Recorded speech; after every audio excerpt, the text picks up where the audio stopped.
Here's something that almost nobody talks about honestly.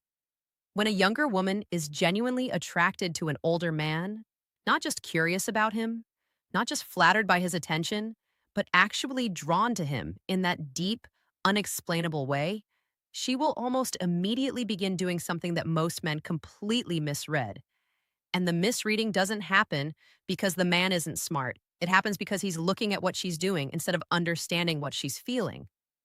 Most older men, when they sense attraction from a younger woman, fall into one of two traps. They either overcompensate, becoming more generous, more available, more eager to prove themselves, or they pull back entirely, talking themselves out of it, convincing themselves it isn't real, that she's just being friendly, that the age gap makes it impossible. Both of those responses come from the same root: insecurity dressed up in different clothes. And what happens? She quietly loses interest. Quietly loses. Not because she wasn't attracted, not because the age gap suddenly mattered, but because the man failed a test and he didn't even know he was being tested. This video is about those tests, not tricks, not games, not manipulation. These are deeply psychological signals that a woman sends, often without conscious awareness, when she's figuring out one thing and one thing only. Can I actually trust this man with my emotions? If you're an older man who's been in this situation or you're in it right now, what I'm about to share with you will reframe everything. Because once you understand why she's doing what she's doing, the whole dynamic shifts. You stop reacting, you start understanding. And that understanding is exactly what she's been looking for. Stay with me. The third insight I'm going to share is the one that most men never figure out on their own. And it's the one that changes everything. What we're going to talk about today is grounded in attachment theory, in social psychology, and in something even more fundamental than either of those: the basic human need to feel emotionally safe before we allow ourselves to be vulnerable. This isn't advice based on dating tips I read somewhere. It's based on understanding how human beings, specifically women, process attraction. Because attraction isn't just a feeling, it's a risk calculation. Every time a woman allows herself to feel drawn towards someone, some part of her brain is also asking, is this safe? Is this real? Will this person be someone I can actually rely on? When there's an age gap involved, that calculation gets more intense. Not because the woman is shallow or strategic, but because the stakes feel higher. She's likely aware of what other people might think. She may be uncertain whether his interest in her is genuine or ego-driven. She may wonder if he can truly meet her emotionally where she is, or if the dynamic will eventually become unbalanced. So she tests not consciously in most cases, not with a clipboard and a checklist, but through behavior, through how she responds, how she pushes, how she withdraws, how she challenges. And what I want to give you today is a framework for understanding those tests. Not so you can pass them with tricks, but so you can understand them deeply enough that you respond from a place of genuine clarity and groundedness rather than reaction and anxiety. There are three core psychological dynamics at work here. Three patterns that repeat across almost every situation where a younger woman is testing the emotional foundation of an older man she's attracted to. By the end of this, you'll see them clearly. And more importantly, you'll know what they actually require from you. Let's start with what most men get wrong, because this is where the story usually begins to unravel. You meet someone. There's undeniable chemistry. She's laughing at the right moments.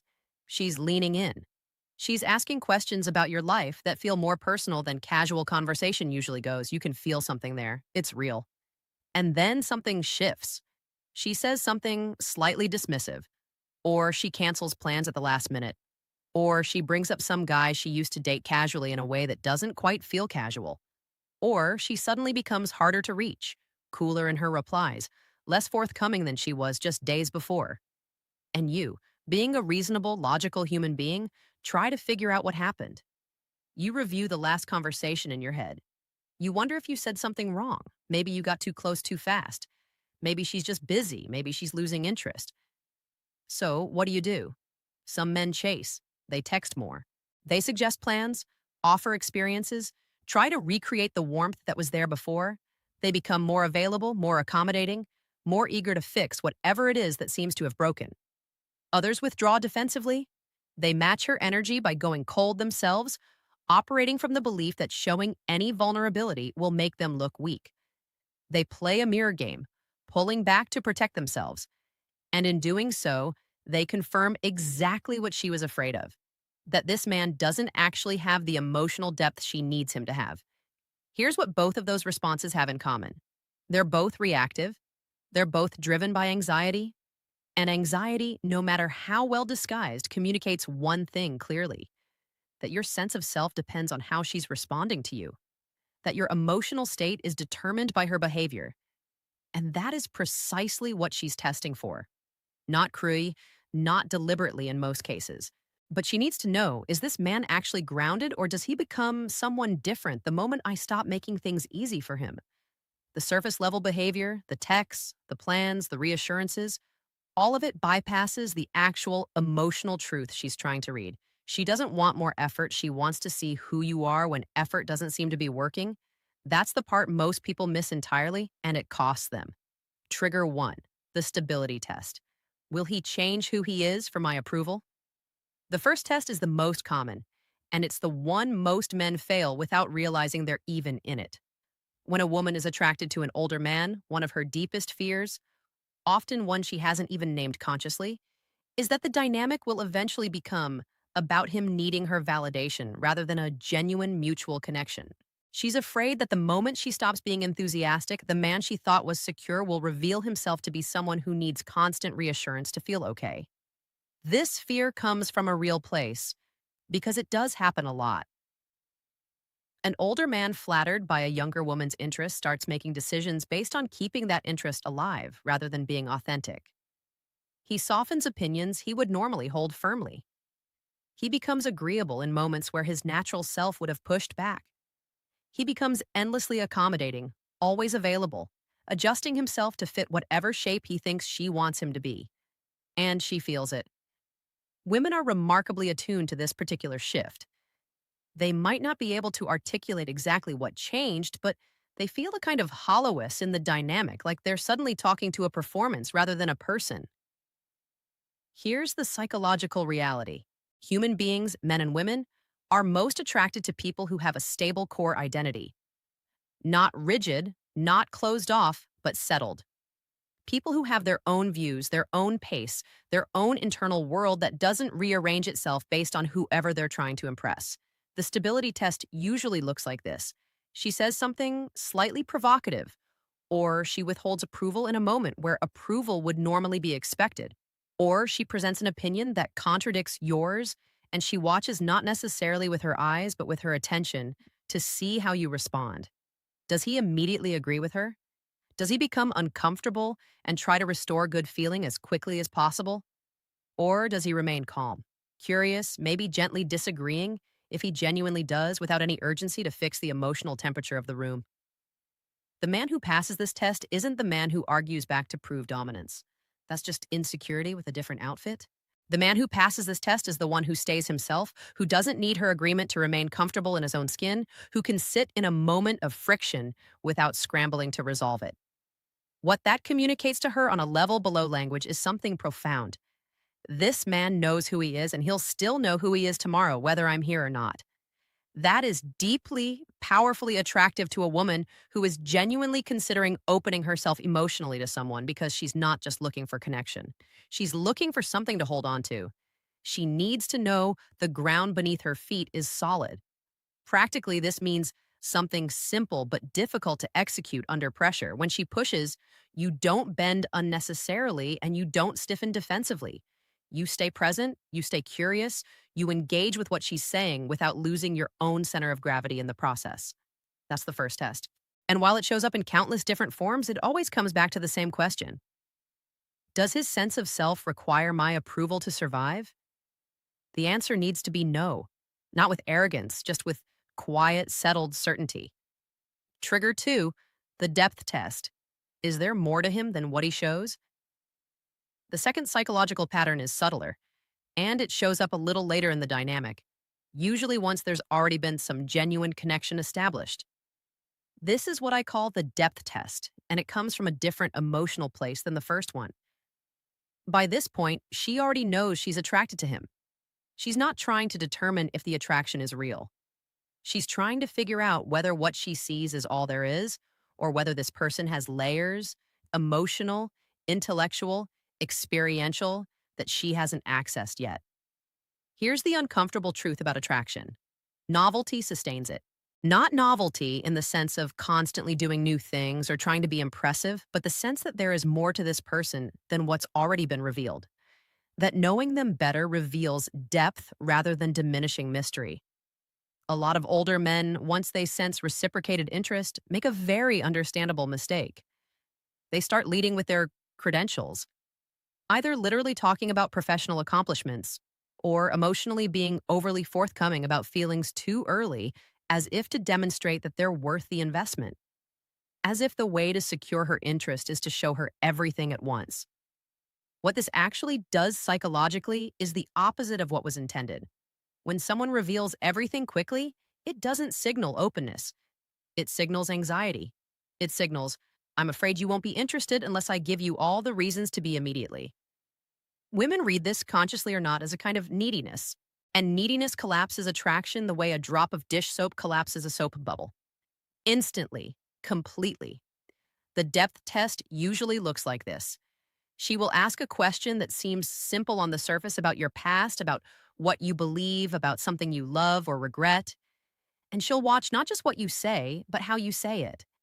Whether you answer in a way that invites further conversation, or whether you answer in a way that closes the loop and hands the conversation back to her, she's probing for layers. She wants to feel like she's only seeing the surface of something much larger.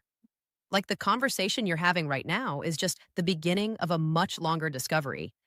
This is why the most emotionally compelling men are often not the most talkative.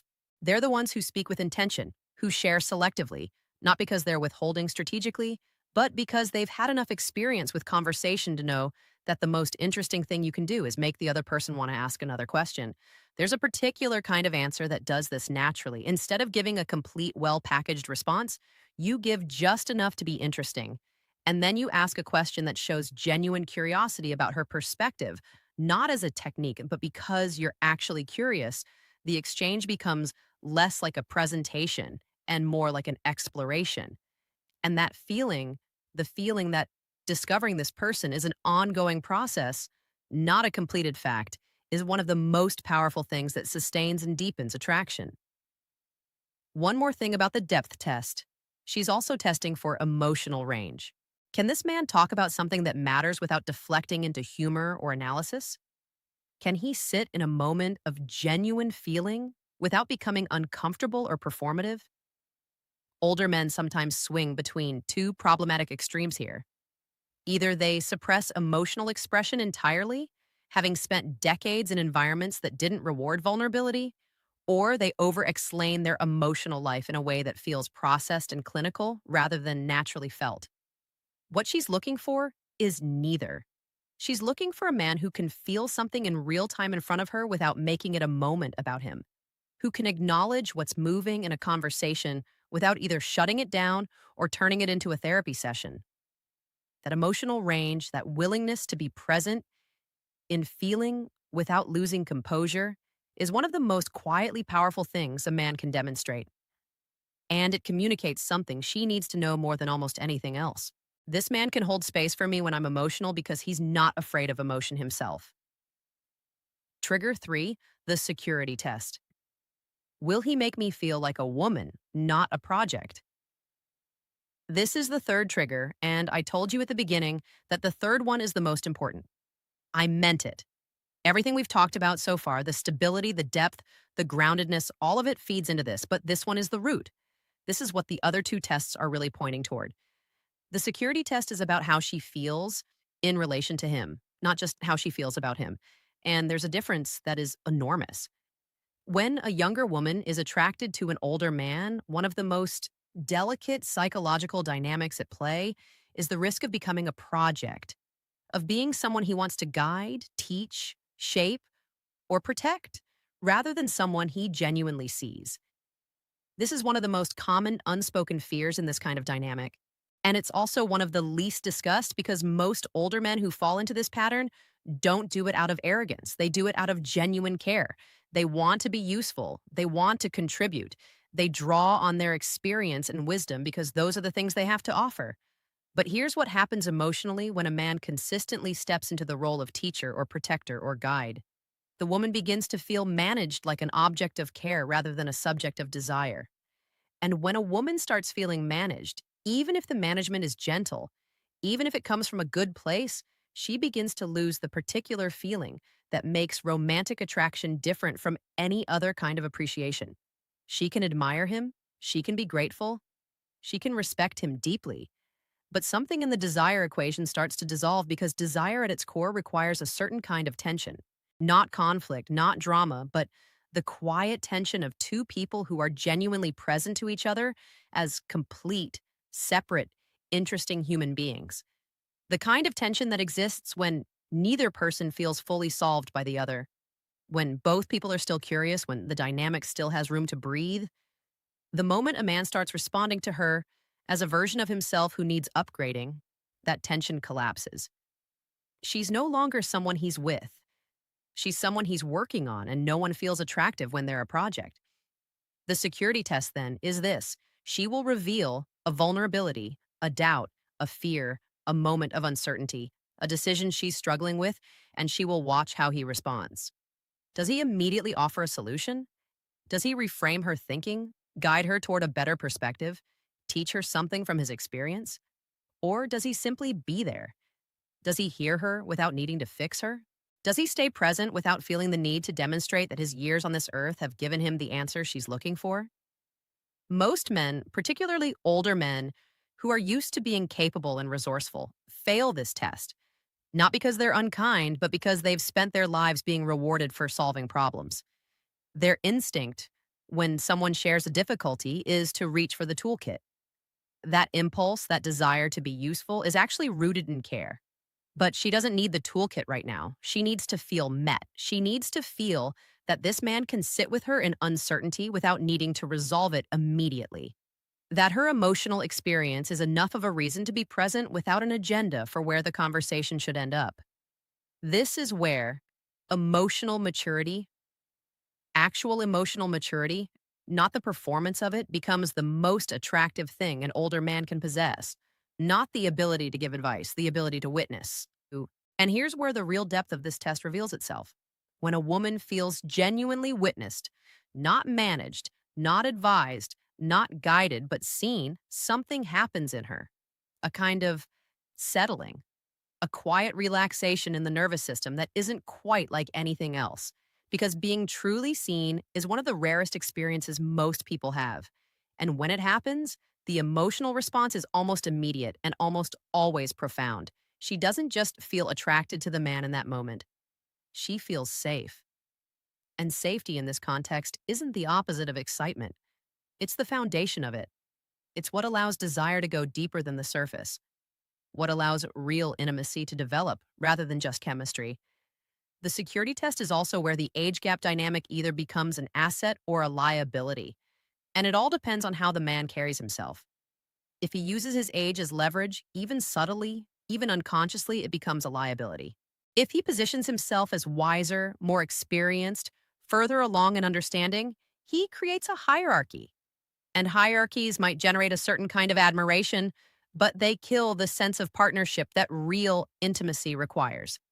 But if he uses what his years have given him not to elevate himself, but to create more space for her, more patience, more willingness to listen, more comfort with ambiguity and complexity, then the age gap becomes exactly what she hoped it would be, not a power dynamic, a gift. The man who has actually done the work of his own emotional life, who has made peace with his failures, who doesn't need to perform certainty he doesn't have, who can be present without an agenda, that man is extraordinary.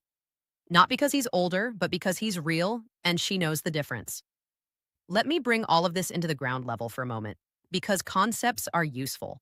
But the place where this actually matters is in real conversations, in specific moments, in the pause between what she says and what you choose to do next. When she says something that feels like a challenge, something slightly dismissive, or a test of your reaction, the worst thing you can do is respond immediately. The response time itself carries information. A man who fires back quickly is a man whose emotional state was immediately affected by what she said. A man who pauses, who takes a breath, who considers that pause communicates security. It communicates that her words landed but didn't knock anything over. You don't have to have a perfect thing to say. Sometimes the most powerful response is simply, "That's interesting. Tell me more." Not to deflect, but to show her that you're more curious about understanding her than you are about defending yourself or winning a moment. When she shares something vulnerable, a fear, a doubt, a place she feels uncertain, resist the first impulse, which will almost certainly be to help. Instead, stay close to what she actually said. Reflect it back without packaging. Something as simple as that sounds like it's been weighing on you for a while. Not a question, not a solution, just presence. You'd be amazed what that does, not just to the conversation, but to how she feels about you specifically in that moment, because you became the person who didn't need her to be okay in order to be okay yourself. And that is rare. When it comes to revealing yourself, do it slowly and genuinely. Share things that are real to you, a perspective you've developed through actual experience, a moment in your past that shaped something about how you see the world, and share it with enough incompleteness that there's naturally more to come. Not because you're being strategic, but because you're sharing the truth, which is always more complex than a single conversation can hold. And perhaps most importantly, when you feel the anxiety, because it will come, it always comes, let it move through you without letting it drive your behavior.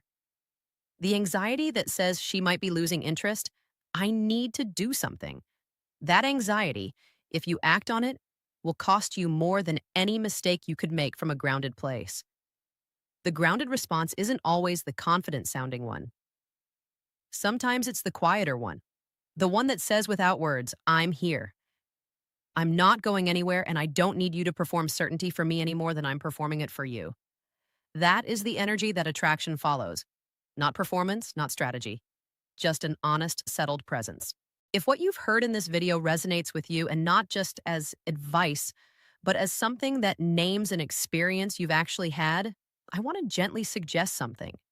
The reason most men get these dynamics wrong isn't that they don't care. It's that they've never had a space to examine what's actually happening beneath the surface in themselves and in the dynamic they're navigating. This channel exists to be that space, not to give you lines to say or moves to make, but to help you understand the emotional reality underneath the behavior, yours and hers, so that you can show up in a way that's actually aligned with who you are and what you want. If you're working through a specific situation, or if there's an aspect of this dynamic that you want to understand more deeply, the comment section is the place for that. Share what's on your mind. Not because I have a perfect answer for every situation, but because the act of naming what you're experiencing clearly is itself part of understanding it. And if you're not subscribed yet, and this felt like something that speaks directly to your experience, this is the kind of conversation we have here consistently. No hype, no games, just honest psychological depth on what actually drives human connection. Let me leave you with this. The tests a woman runs when she's genuinely drawn to an older man are not obstacles. They're not games, and they're not traps. They are at their core questions. Emotional questions that she doesn't know how to ask with words, so she asks them through behavior. Will you stay grounded when I make things uncertain? Is there more to you than what you've already shown me? Will you see me, really see me, rather than managing me or molding me? The men who answer those questions well don't do so by being clever. They do so by having done the harder interior work. The work of knowing themselves, of being comfortable with uncertainty, of having moved through enough of their own life to have developed genuine emotional range without losing their sense of direction. That is what an older man can offer that is genuinely irreplaceable. Not status, not resources, not experience, even in the practical sense, but a quality of presence, a depth of steadiness, a way of being in a relationship that says, without saying it, I have lived long enough to not be afraid of what's real. Attraction is not a performance. It never was. It's a response to something underneath, to the emotional truth of who someone is when they're not trying to be anything other than what they are. And when a man like that walks into a room, she knows. She doesn't always know how she knows, but she knows. The tests are her trying to confirm what she already suspects is true. Give her something real to confirm. If this landed for you, drop a comment below. Tell me which of the three triggers showed up most clearly in your experience. It helps me understand what to go deeper on next time. And if you know someone navigating this kind of dynamic right now, share this with them. The conversation matters. See you in the next